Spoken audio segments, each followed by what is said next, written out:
Audio 1. પુસ્તકનું નામ યજ્ઞનું જ્ઞાન વિજ્ઞાન. લેખક પંડિત શ્રીરામ શર્મા આચાર્ય. યજ્ઞનું જ્ઞાન વિજ્ઞાન. ગાયત્રી મંત્ર મારી સાથે સાથે.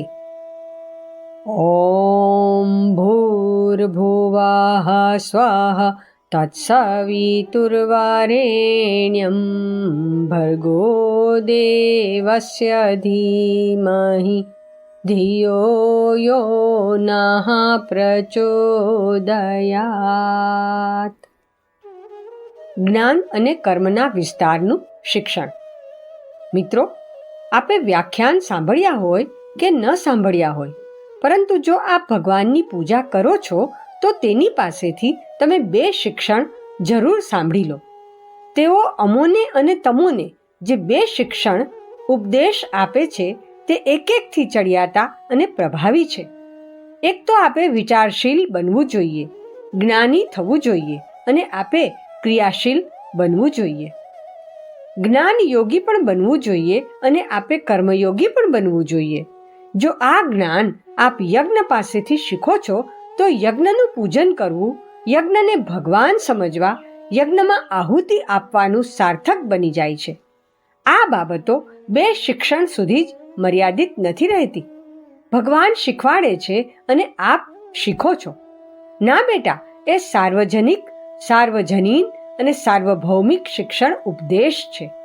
પ્રત્યેક વ્યક્તિએ એ સમજવું જોઈએ કે આપની પાસે જ્ઞાનની ખોટ છે. એ વધારવા માટે પ્રયત્ન કરો. દોલતની બાબતમાં આપ સંતોષ કરી શકો છો, પરંતુ જ્ઞાનની બાબતમાં આપને સંતોષ ન થવો જોઈએ. વાંચવાની બાબતમાં આપને સંતોષ ન થવો જોઈએ કે હવે અમારી પાસે પર્યાપ્ત જ્ઞાન જાણકારી છે, અમારે હવે બીજું વધારે જાણવાની જરૂર નથી. એવું અમારા માટે ન કહો કે સ્વાધ્યાય જરૂરી છે. આવું કહેવાનું બંધ કરો. જ્ઞાનનું શિક્ષણ ઉપદેશ, જ્ઞાનના વિસ્તારનું શિક્ષણ અને કર્મના વિસ્તારનું શિક્ષણ આપણા પુરોહિત આપણને આપે છે. આ 2 યજ્ઞાગ્નિની પુરોહિતનું શિક્ષણ પૂરું થયું. હવે આગળ ચાલો. આપણું લક્ષ્ય ઉર્ધ્વગતિનું હોય. મિત્રો, યજ્ઞાગ્નિના 4 શિક્ષણ બાકી રહી જાય છે. આપ આ 6 શિક્ષણોને દુનિયામાં ફેલાવો તો ખૂબ જ સારું. એ 6 માંથી ત્રીજી બાબત કઈ છે? યજ્ઞાગ્નિનું આગનું મુખ હંમેશા ઊંચું રહે છે. એ ત્રીજી બાબત છે. આનો અર્થ શું છે? એનો અર્થ એ છે કે આપ ઈચ્છો એટલું દબાણ આપો તો પણ અગ્નિનું મુખ નીચું નહીં થાય. આપ દબાણ આપીને જોઈ લો. આપ દીવાસળી સળગાવો, લાકડી સળગાવો કે ઈચ્છો તો આપ દીવો પ્રગટાવો અને એવો પ્રયત્ન કરો કે અમે એને ઉલટાવી દઈશું. આપ ઉલટાવી દો, દબાણ કરો, પરંતુ અગ્નિની જ્વાળા ઉલટી ઊંધી થઈને પણ ઉપર જ ઉઠશે. ના સાહેબ, જ્વાળાને નીચે સળગાવીશું. નહીં બેટા, વેલ્ડિંગ મશીન દ્વારા પણ ખૂબ દબાણ આપીશું તો થોડી વાર સુધી તે નીચેની તરફ જઈ શકશે, પરંતુ જેવું દબાણ ઓછું થશે કે જ્વાળા ફરીથી ઉપરની તરફ સળગવા માંડશે. અગ્નિનો સ્વભાવ ઉપરની તરફ ચાલવાનો છે, નીચેની તરફ નહીં. આપણું મસ્તિષ્ક, આપણું મગજ અને આપણું જીવન નીચેની તરફ ચાલવાનું ન હોવું જોઈએ, પરંતુ ઊંચેની તરફ ચાલવાનું હોવું જોઈએ. નીચેની તરફ વહેવાનું કામ પાણીનું છે, નીચેની તરફ પડવાનું કામ ઢેખાડાનું છે. તમે ઢેખાડો નથી અને પાણી પણ નથી. માથું ક્યારેય નીચું ન થાય. તમે કોણ છો? માનવ છો અને પ્રગતિશીલ છો. એથી તમારા વિચાર અને તમારું ચિંતન, તમારી આસ્થાઓ, તમારી માન્યતાઓ અને તમારો આદર્શ અને તમારું ગૌરવ હંમેશા ઊંચું રહેવું જોઈએ. દબાણ લાગે છે. હા બેટા, અમે જાણીએ છીએ કે તમારી પર બહારના લોકોનું દબાણ પણ પડી શકે અને તમને લાચાર કરનારું અંદરનું દબાણ પણ પડી શકે. બંને દબાણ પડી શકે છે, પરંતુ આપનું મસ્તક અર્થાત આપનું ચિંતન, આપનું ગૌરવ, આપની શિખા નીચેની તરફ ન ચાલવી જોઈએ. કોઈ વ્યક્તિ આપને એવું ન કહી શકે કે આપે મસ્તક નમાવી દીધું. અન્યાયની સામે, અનીતિની સામે આપે હાર માની લીધી. ઈશ્વરની સમક્ષ ન્યાયની સામે આપ મસ્તક નમાવી શકો છો, પરંતુ અનીતિની સામે, દબાણની સામે આપનું મસ્તક નમવું ન જોઈએ. આપનું મસ્તક હંમેશા ઊંચું ઉન્નત રહેવું જોઈએ. આ કોનું શિક્ષણ છે? આ આપણા પુરોહિતનું શિક્ષણ છે. આ ભગવાનનું શિક્ષણ છે. આ ત્રીજું શિક્ષણ છે. બધાને તમારા જેવા બનાવી દો. આ ભગવાનની ચોથી શિખામણ છે. ચોથી શિખામણ એ છે કે જે કોઈ પણ એની પાસે જાય છે એને તે પોતાના જેવા બનાવી લે છે. અગ્નિની પાસે જે કંઈ પણ વસ્તુ લઈને જાઓ, અગ્નિની કોશિશ એ જ હશે કે આપણે જેવા પણ હોઈએ એના જેવા બનાવી દેશે. આપ અગ્નિમાં લાકડી નાખો, એને તે પોતાના જેવી બનાવી દેશે. પથ્થર નાખો, એને પણ તે અગ્નિ બનાવી દેશે. કોઈ પણ વસ્તુ નાખી દો, અગ્નિની કોશિશ એ જ હશે કે કંઈ પણ હોય, જે પણ ભગવાને બનાવ્યું છે એને તે પોતાના જેવું બનાવી દે.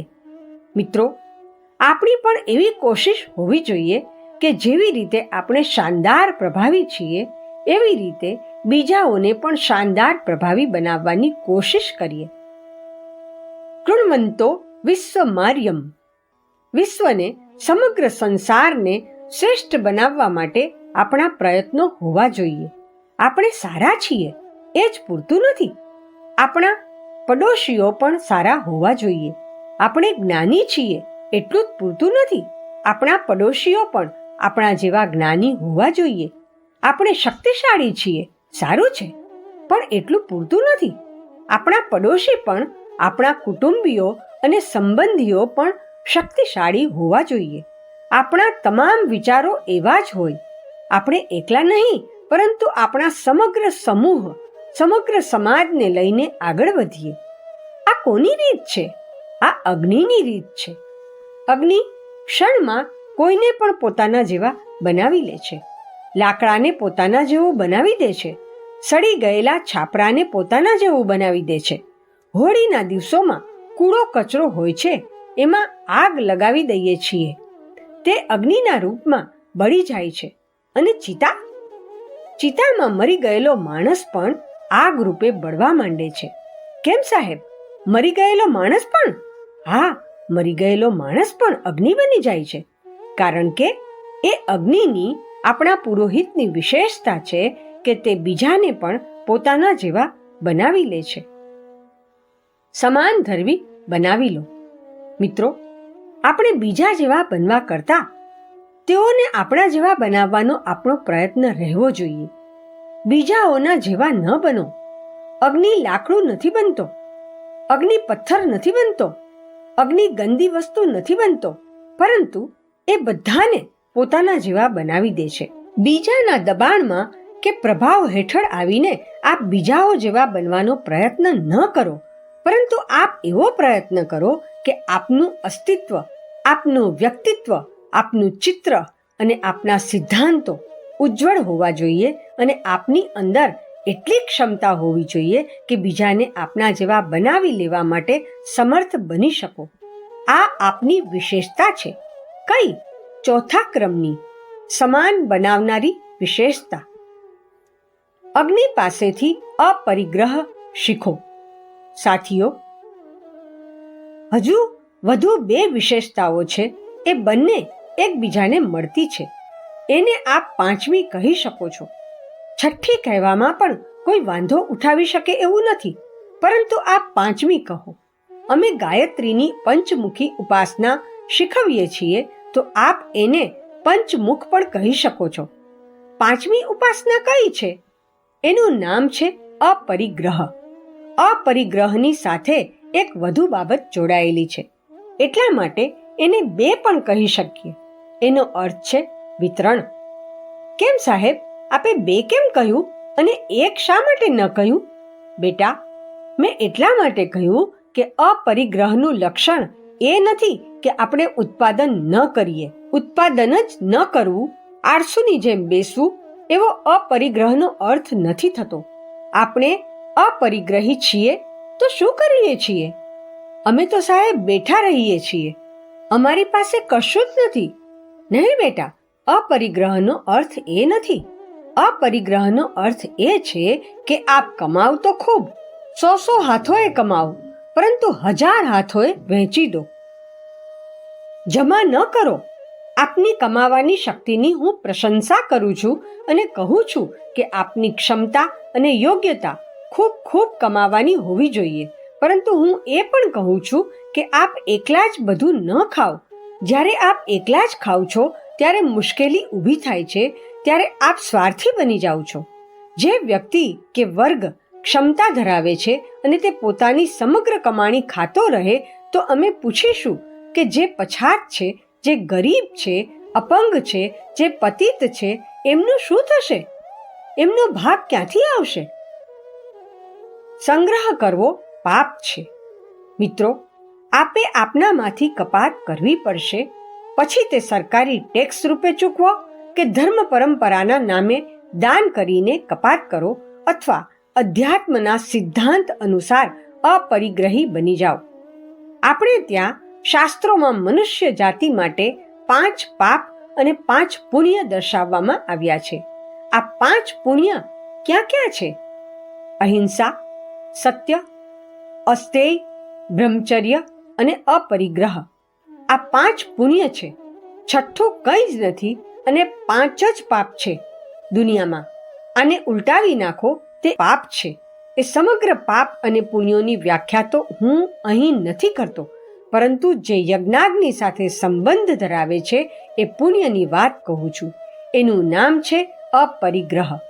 અપરિગ્રહ પુણ્ય છે અને પરિગ્રહ પાપ છે. આપ ધનિક વ્યક્તિ છો, આપને અભિનંદન, પરંતુ આપના સંગ્રહને આધ્યાત્મિકતાની કસોટી પર અમે સારો નહીં માનીએ. આપે કરેલો સંગ્રહ નિંદનીય છે. શા માટે સાહેબ? અમે કમાયા અને સંગ્રહ કર્યો તો શું થઈ ગયું? ભાઈ સાહેબ, અમે સ્વીકારી લીધું કે આપે બેઈમાની કરીને ધન નથી મેળવ્યું, મહેનત કરીને કમાણી કરી છે.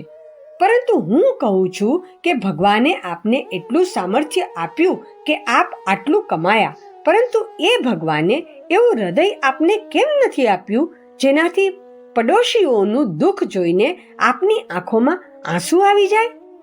એવું હૃદય આપને કેમ નથી આપ્યું? આપને યોગ્યતાઓ આપી દીધી, પુરુષાર્થ પણ આપી દીધો, પરાક્રમ પણ આપી દીધું, બુદ્ધિ પણ આપી દીધી, કલા કૌશલ્ય પણ આપી દીધા, ખૂબ સારી વસ્તુઓ આપને આપી દીધી, આપને ભાગ્યશાળી બનાવ્યા, પણ આટલી ખોટ અધૂરપ કેવી રીતે રહી ગઈ? કમાવાની યોગ્યતાની સાથે સાથે આપને એવું હૃદય મળ્યું છે જેને અમે પથ્થર દિલ કહી શકીએ, પથ્થરનું દિલ કહી શકીએ. ના સાહેબ, અમારું દિલ તો માંસનું છે. ના, આપનું દિલ માંસનું ન હોઈ શકે. જો આપનું દિલ માંસનું બનેલું હોય તો આપની અંદર પણ કરુણા રહી હોત, દયા હોત, અને જ્યારે આપ આપની કમાણી ખાત તો આપને ઉલટી થઈ જાત. સંગ્રહ કરનાર પથ્થર દિલ મનુષ્ય. મિત્રો, આપ આપની કમાણી કમાઈ તો શકો છો, પરંતુ આપ ખાઈ નથી શકતા, કારણ કે મનુષ્ય એક સમાજ છે, સમુદાય છે. આપ માસિક 650 રૂપિયા કમાવ છો. ભાઈ સાહેબ, નાનું બાળક દૂધ માટે રડે છે. નહીં સાહેબ, અમે કમાઈએ છીએ, એ નથી કમાતો, એથી અમે એને દૂધ પીવા નહીં આપીએ. તો આપ બાળકને દૂધ આપવા નથી માંગતા? હા સાહેબ, અમે આપવા નથી માંગતા. બાળક મરી જાય તો અમારે શું લેવા દેવા? અમે કમાઈએ છીએ એટલે અમે જ ખાઈશું. ના બેટા, એવું ન બની શકે. ના સાહેબ, અમે મીઠાઈ લાવ્યા છીએ તો બેસીને આરામથી ખાઈશું. અને જે આપના 5 બાળકો છે તેઓ? બાળકો જ્યારે આવશે અને અમારી પાસે માગશે કે પિતાજી અમને પણ મીઠાઈ આપો, ત્યારે અમે એને મારીશું અને કહીશું કે તમે કંઈ કમાવ છો? હું તો માસિક 650 રૂપિયા કમાઉં છું, તેથી હું જ ખાઈશ. જો આપ એવી વ્યક્તિઓમાંના છો જે પોતાનાથી નાનાને, પોતાના બાળકોને અને પોતાના ઘરના સભ્યોને આપવાની ના પાડે છે અને કહે છે કે આપનો કોઈ હક, કોઈ ભાગ નથી, અમે કમાયા છીએ અને અમે ખાઈશું. જો આપ એવું વિચારો છો તો મારું માનવું છે કે આપ મનુષ્ય નથી, આપનું હૃદય મનુષ્યનું નથી. આપ પથ્થરના બનેલા હોવા જોઈએ કે ચટ્ટાનના બનેલા હોવા જોઈએ. જે અધિક કમાય તો છે પરંતુ પોતાના માટે જ સઘળું ખર્ચી કાઢે છે એ મનુષ્યોને બીજું હું શું કહી શકું? એને ચોર કહો. ના બેટા, હું ચોર તો નહીં કહી શકું, પણ એક શબ્દ એમના માટે હું કહી શકું કે એ મનુષ્યો પથ્થરના બનેલા છે, ચટ્ટાનના બનેલા છે, લોખંડના બનેલા છે, અષ્ટધાતુના બનેલા છે.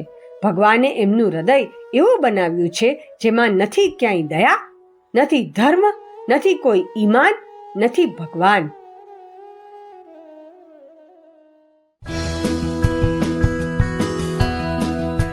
ઓડિયો 2. યજ્ઞીય જીવન એટલે હળી મળીને ખાવું. મિત્રો, જે મનુષ્યોના દિલમાં ઈમાન અને ભગવાન હશે તેઓ સંપીને વહેંચીને જ ખાઈ શકે.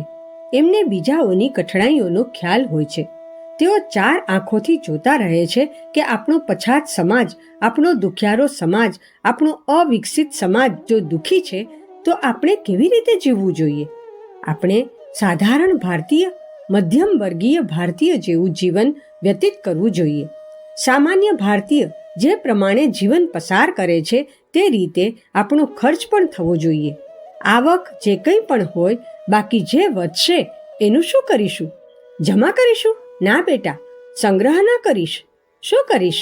પરિગ્રહ. પરિગ્રહ એને કહેવાય જ્યાં સંગ્રહખોરી કરવામાં આવતી હોય, અને અકર્મણ્યતા એને કહેવાય જે કમાણી કરતા નથી, જે કમાતો નથી, કામ કરતો નથી. એ મનુષ્ય અકર્મણ્ય છે. જે મનુષ્ય કામ નથી કરતો એને હરામખોર કહે છે, અને જે મનુષ્ય જમા કરે છે, સંગ્રહ કર્યા કરે છે, પોતાના માટે જ ખર્ચ કરે છે, એ મનુષ્ય વિલાસી છે અને તે પથ્થરનો બનેલો છે. તે કોણ છે? જમાખોર, સંગ્રહખોર અને કામચોર. બંને આધ્યાત્મિક દ્રષ્ટિએ અપશબ્દો છે. ભૌતિક દ્રષ્ટિએ અપશબ્દો કોઈ પણ હોઈ શકે છે. ભૌતિક દ્રષ્ટિએ મા બહેનની ગાળ હોઈ શકે છે. બેવકૂફ નાલાયક પણ હોઈ શકે છે. ગધેડો ઘુવડ પણ હોઈ શકે છે. પરંતુ આધ્યાત્મિક ભાષામાં આપે કોઈને ગાળ દેવી હોય અથવા સાંભળવી હોય તો 2 જ ગાળ છે. એક ગાળ છે જેમાં મનુષ્યને હરામખોર કહેવામાં આવ્યો છે.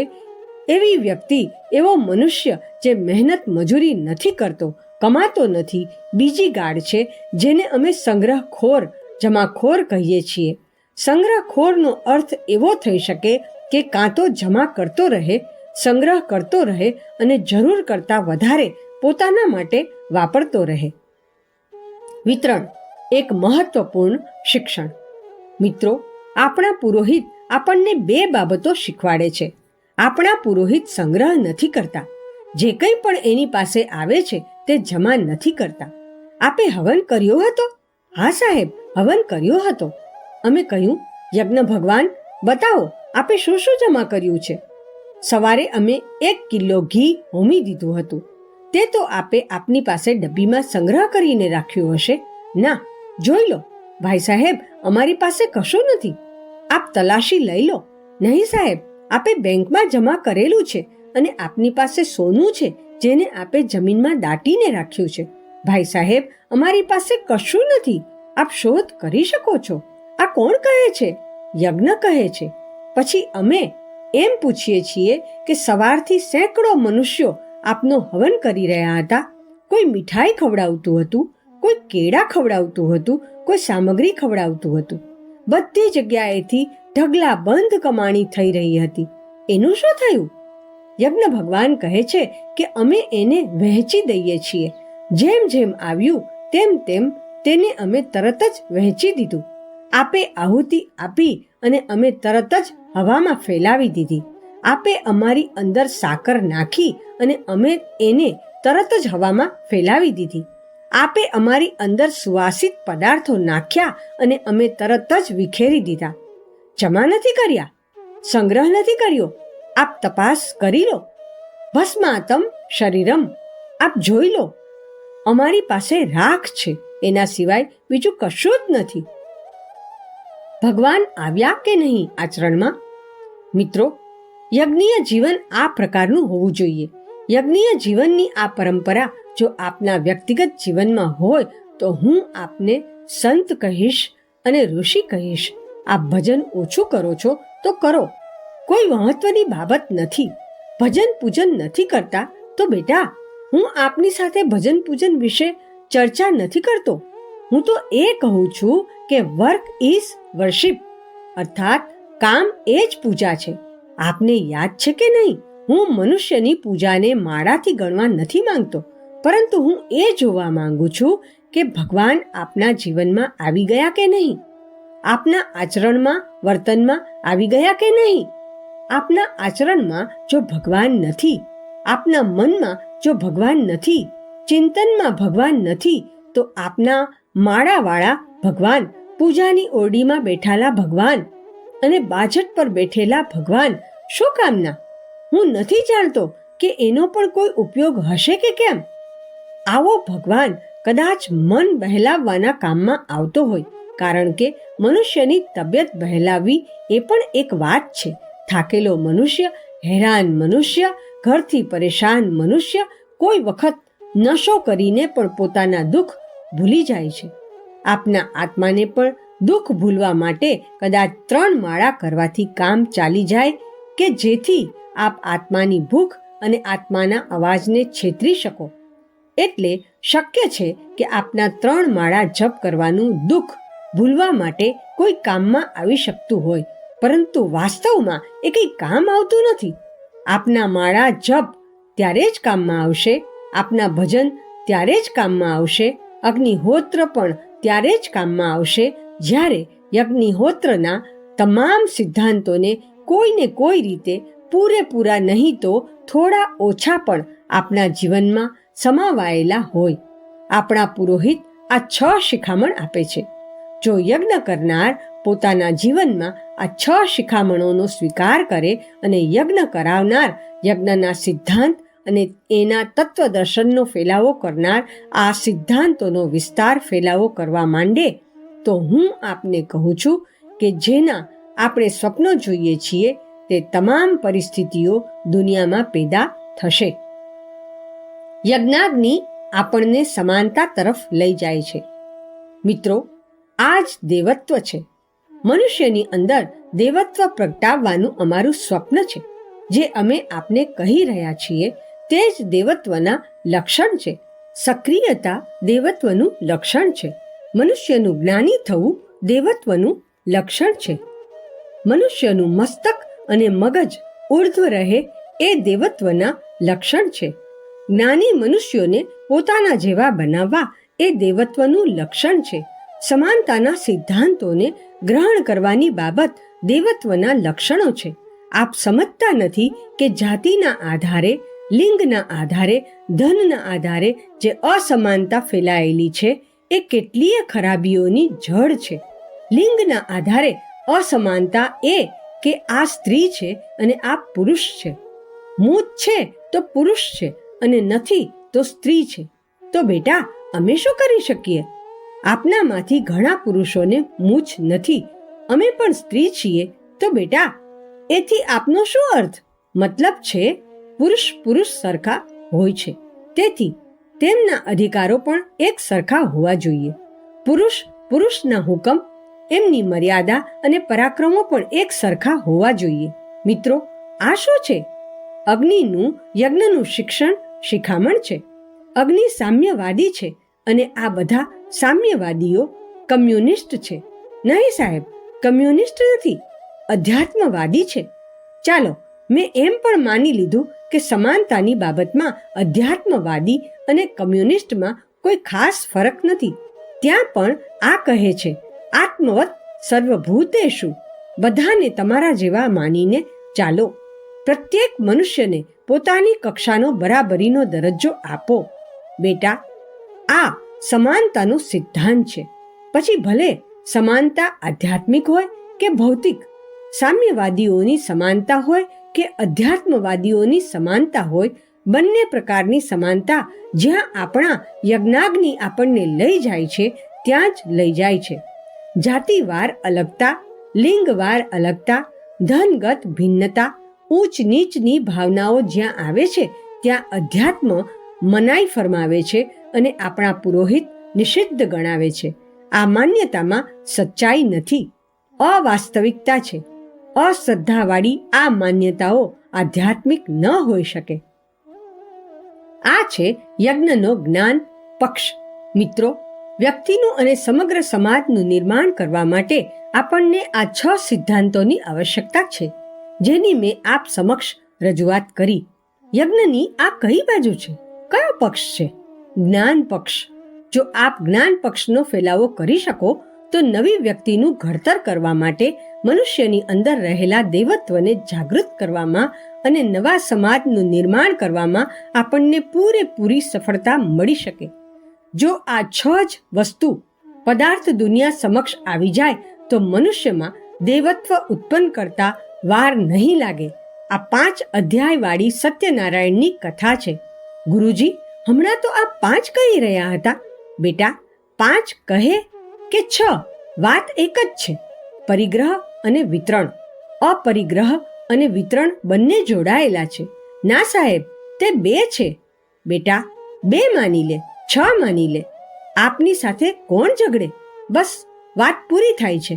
યજ્ઞનો જ્ઞાનવાળો પક્ષ, અગ્નિહોત્રનો જ્ઞાનવાળો પક્ષ, જેની આપણે પૂજા કરીએ છીએ, જેને આપણે વેદી પર મૂકીએ છીએ અને એમ કહીએ છીએ કે પુરોહિત, અમને આ શિક્ષણ આપો, અમે અગ્નિહોત્ર પણ કરશું અને આપની સલાહને અમારા જીવનમાં ઉતારવાની અને આ સિદ્ધાંતોને સમગ્ર દુનિયામાં ફેલાવવાની કોશિશ પણ કરીશું.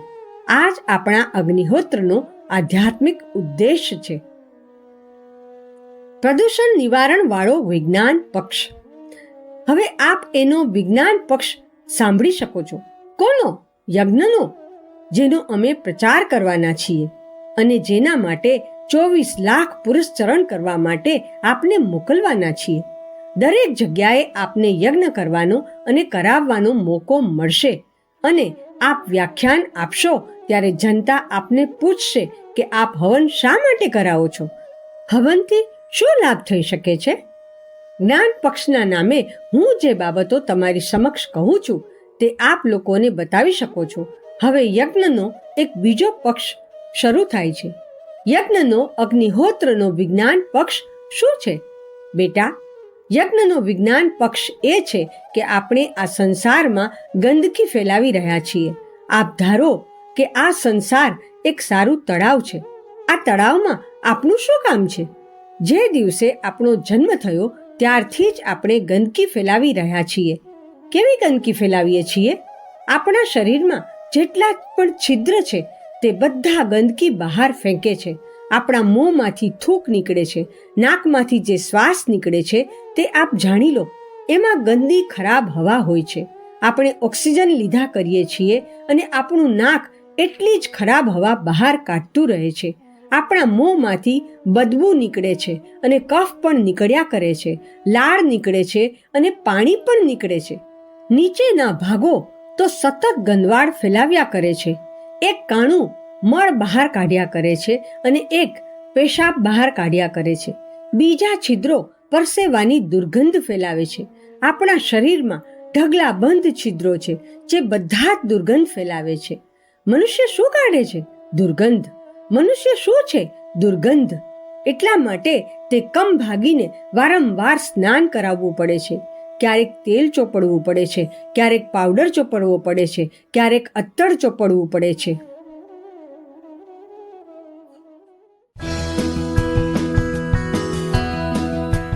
ઓડિયો 3.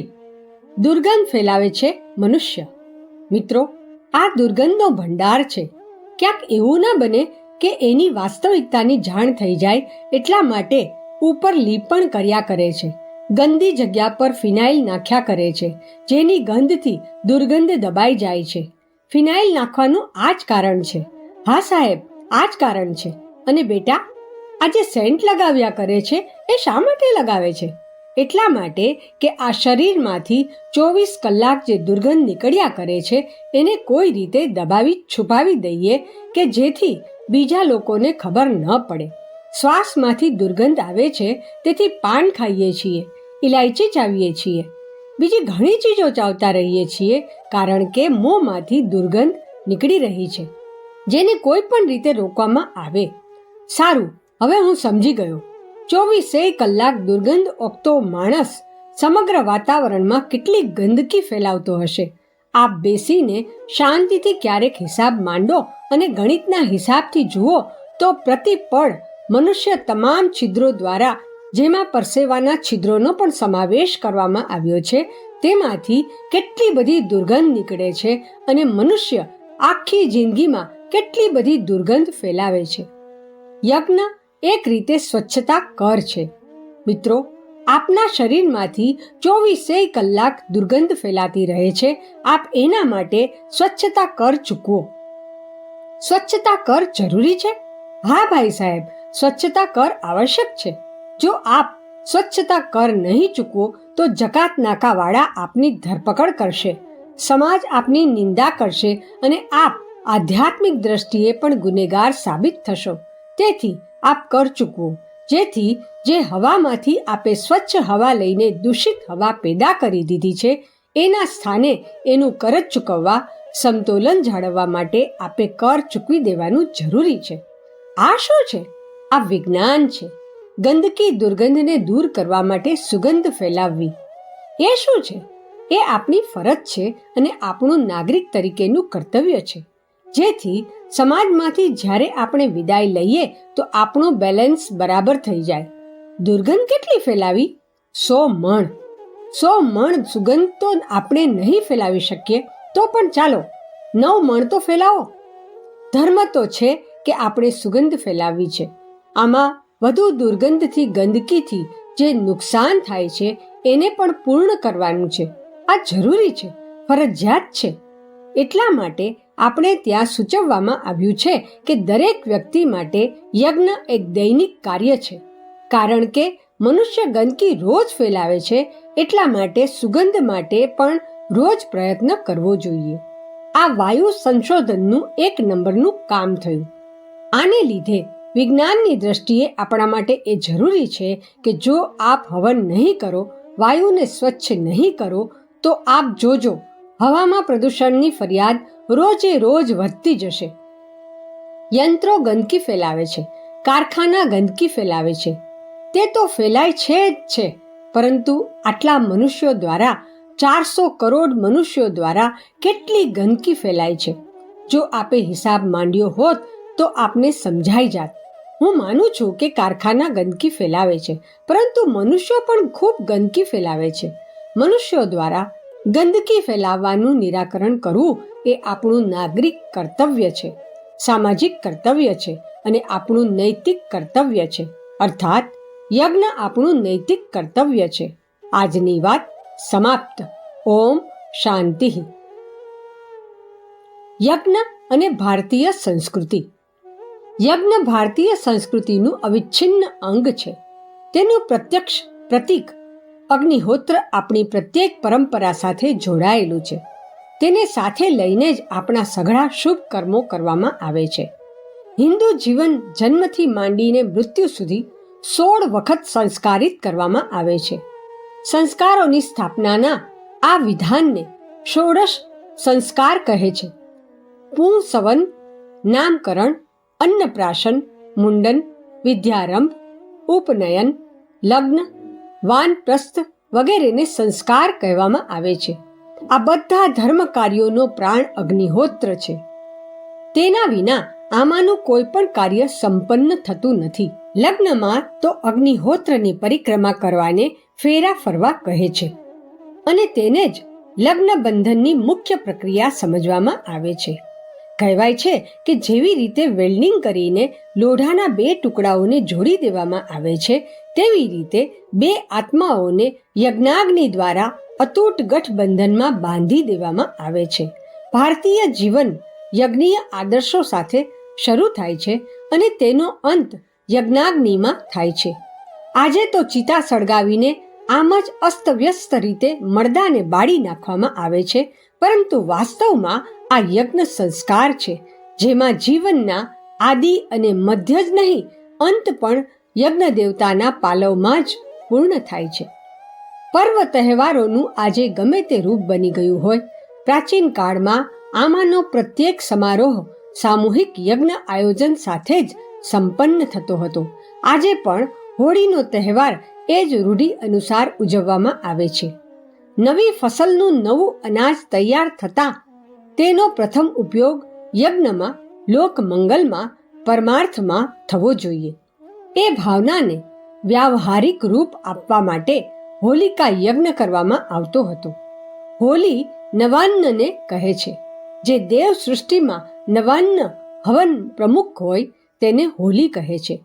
આજે ગમે તે રીતે સામૂહિક રીતે આગ સળગાવીને તેના પર અનાજ શેકીને ચિહ્ન પૂજા કરી લેવામાં આવે છે. પણ જો ગંભીરતાપૂર્વક જોઈએ તો લાગશે કે આ વિશિષ્ટ વાર્ષિક યજ્ઞ હતો અને તેને પૂરેપૂરા ઉત્સાહ સાથે સામૂહિક રીતે ઉજવવામાં આવતો હતો. આજે પણ એ પુણ્ય પ્રથાના ખંડેર તૂટેલા ફૂટેલા રૂપમાં બચી ગયા છે. યજ્ઞને પર્વ, તહેવારો, સંસ્કારો અને દૈનિક નિત્ય કર્મોમાં સામેલ કરવાનું પ્રયોજન એ જ હતું કે ભારતીયતાના આદર્શોનું અનુકરણ કરનાર એ ચોક્કસ માને કે તેણે સંકુચિત સ્વાર્થપરતાની નીતિ અપનાવીને ફક્ત પેટ પ્રજનનની પશુ વૃત્તિઓ સુધી જ સીમિત રહેવાનું નથી અને વાસના તૃષ્ણાના ભવબંધનોમાં ફસાઈને સૂર દુર્લભ જીવન નષ્ટ કરવાનું નથી. યજ્ઞ આપણો આદર્શ છે. આપણે સિદ્ધાંતો માટે, દેવ પરંપરાઓનું અનુસરણ કરવા માટે, લોક કલ્યાણ માટે જીવતા રહીશું. એવી રીતિ નીતિ અપનાવીશું જેનાથી માનવતાનું ગૌરવ વધી શકે તથા દેશ, ધર્મ, સમાજ, સંસ્કૃતિના ઉત્કર્ષમાં યોગદાન મળી શકે. આ લક્ષ્યને નિરંતર ધ્યાનમાં રાખતા રહેવા માટે અવારનવાર નાના મોટા યજ્ઞના આયોજનોની વ્યવસ્થા કરવામાં આવતી હતી. આપણા આજના ગાયત્રી યજ્ઞોમાં પણ આ જ પ્રેરણા જનમાનસમાં ઉતારવી જોઈએ અને એ આયોજનો દ્વારા સમાજમાં એવી ચેતના ઉત્પન્ન કરાવી જોઈએ જેમાં સર્વત્ર આદર્શવાદી ચિંતન, કર્મ અને વ્યવહારને આશ્રય મળી શકે.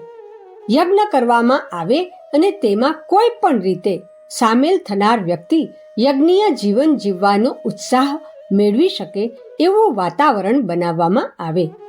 યજ્ઞીય વિધિ વિધાન સંપન્ન કરવાની સાથે સાથે વ્યક્તિગત અને સામાજિક જીવનના પ્રત્યેક ક્ષેત્રમાં એ આદર્શવાદિતાની સ્થાપના કરવામાં આવે જેના માટે તત્વવેતાઓએ આ મહાન પ્રચલનનો પ્રાદુર્ભાવ કર્યો છે. વ્યક્તિગત જીવનમાંથી અસંયમ અને અનાચારને શોધી કાઢવામાં આવે અને તેને મેધ, અશ્વમેધ, નરમેધ વગેરેની અલંકારિકા ઉપમા દોહરાવતા યજ્ઞાગ્નિમાં હોમી દેવામાં આવે. તેવી જ રીતે સામાજિક કુરીતિઓ, મૂઢ માન્યતાઓ અને અંધવિશ્વાસોને જન્મેજય દ્વારા આયોજિત નાગ યજ્ઞનું પુનરાવર્તન કરતા આહુતિ રૂપે હોમી દેવામાં આવે. એ જ દેવ દક્ષિણાનું સ્વરૂપ છે.